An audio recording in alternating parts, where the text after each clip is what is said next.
Good morning mga kabiday. Magtatanim tayo ng mais dyan. Ito. Isubukan lang natin kung tutubo. Kasi ang sarap nitong mais na to. Kaya anuin natin. Wag tanim. Ay, parang may butas naman tong bulsa ko.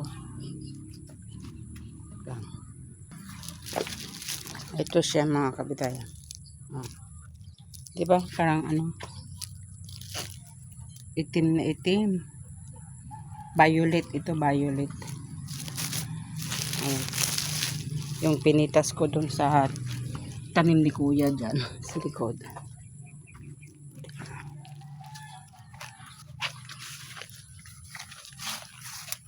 Tanim tayo. Di biro. Saan na ba yun? Diyan, dito lang.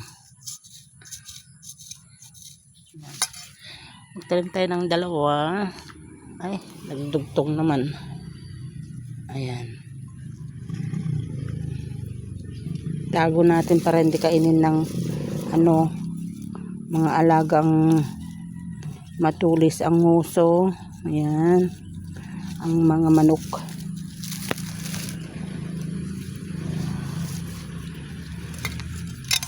Ang gagaling nila kasi mga manok kahit sang sulok. Ay, huwag kayong magkasama. Yan, tutubo kayo ha. Dito pa.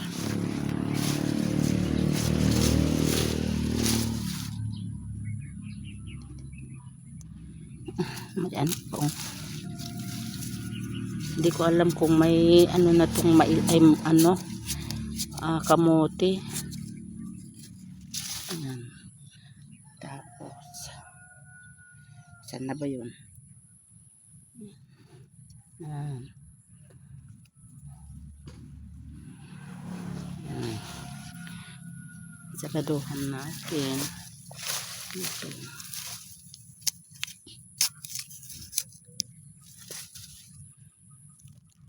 Mawala. Sayang. Itong kamote na to, yung dilaw at saka yung violet. Itong violet na to, mga kapitay, laman ito, tinanim ko. Tapos yan, dumami. Ayan, sana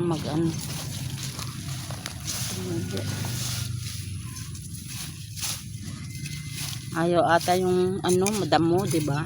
Yung mais. Subukan lang natin.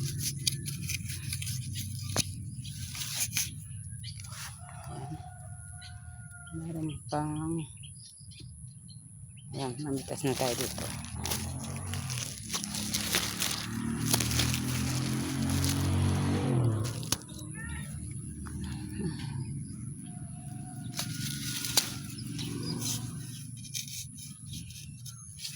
Ayan. Meron pa dito.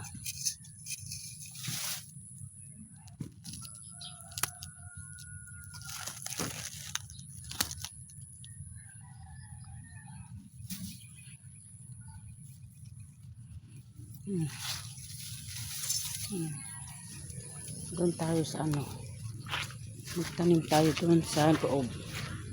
Dito. May wala nang damo-damo dito. Ay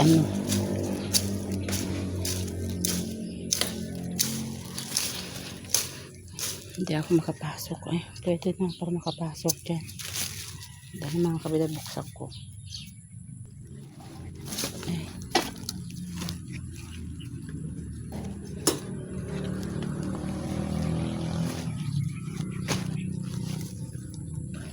Ay, ang hirap naman pumasok. Ito namang si talong. Hindi na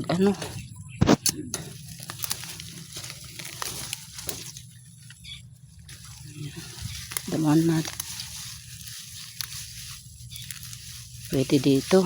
Maganda yung magtanim ng ano, ng mais. May tanim ako dito ng ano, alupbati. Ay, no, alupbati. Patula.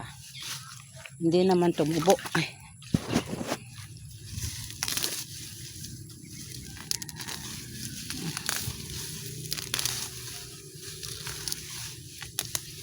Yan.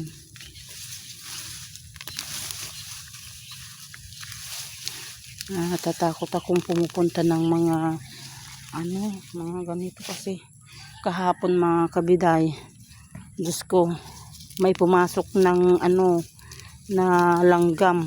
Hindi ko alam kung langgam yung pumasok sa tenga ko. Ang sakit-sakit. Tapos ang ginawa ko, kumuha ko ng cotton bud.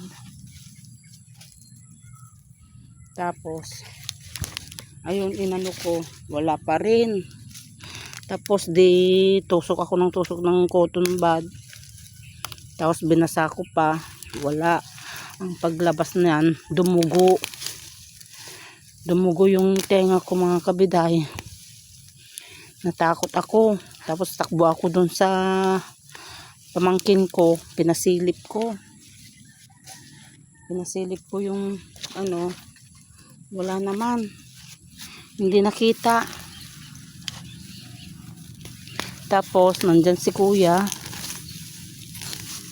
Pinaano ko ng ano, pinausukan na tabako sa tenga ko.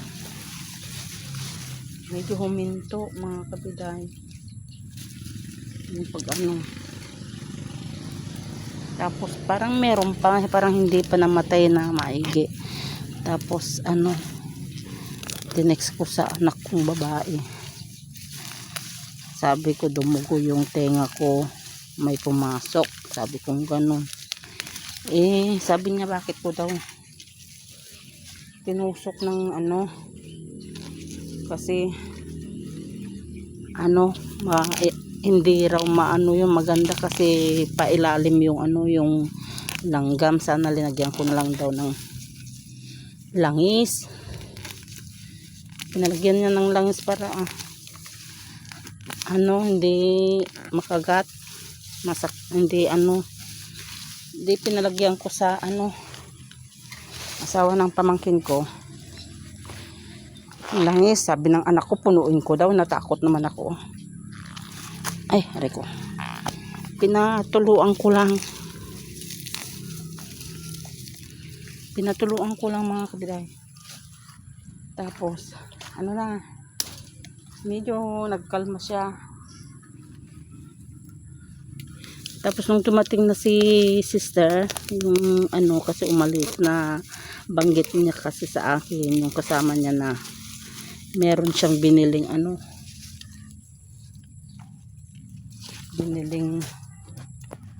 yung may ano, may CCTV sa ano, pag naipasok mo dun sa loob makikita.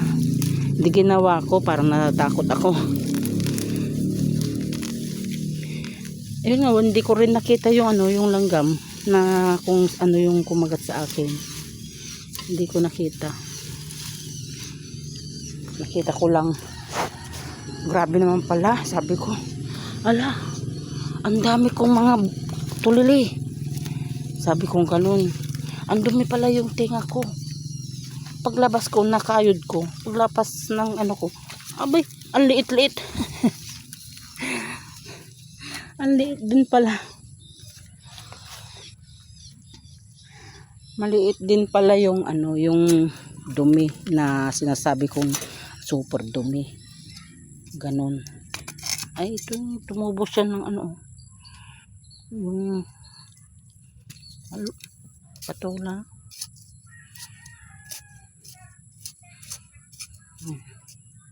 Tapos nakita ko yung airgram ko. Sabi ko, natakot ako, bakit ganito mga sister? Sabi ko ganun. Talagang ganito ba yung ano, yung airgram? Sabi ko ganun. Kasi nakita ko parang ano, parang Hindi ko alam kasi sabi ko sa anak ko bakit ganito yung eargram ay yung ano ko yung tinga ko sa loob. Na parang ano merong nakagat ng ano. Kinagat ng langgam kasi naglobo-lobo siya.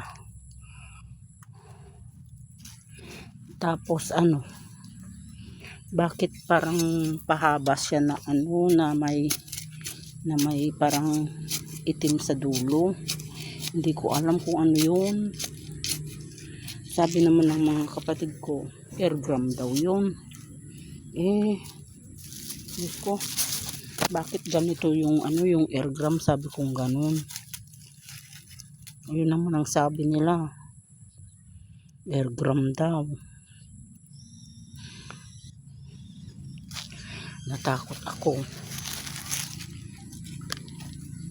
Tapos ano, yun yung pinipitik-pitik pa mga kabiday, parang ano masakit yung kasi nasaktan ko nga yung ano napasaktan ko yung pagkatusok ko. Ay, nahulog. Pagka ano ko tusok ko masakit ay yung ano nga yung hanapin natin yung isa nahulog. Saan na yun?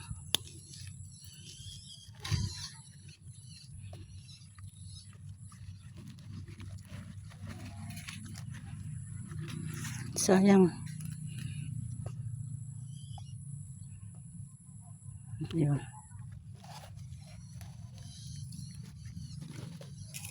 Na ano ako mga kabiday na takot ako. Kasi yung ano pa yung ano ba yun yung pinabili ako ng gamot ng anak ko yung ibuprofen ba yun? Ganun ba yung pag-pronounce? Ayun, yung pang ano daw yung pag masakit. Yun. Iniinom ko. Hanggang ngayon, umiinom pa rin ako. Kasi takot ako. Ay, ko. Hindi ko alam, hindi ko naramdaman yung ano, yung pagka ano niya, pagkapasok. Ewan, parang namanhid na ata yung tenga ko. Malaki kasi yung ano, yung tenga ko. Natakot ako mga kabiday. Nilagay ko na lang dyan. Ayan, tubo kayo ha. Ayan.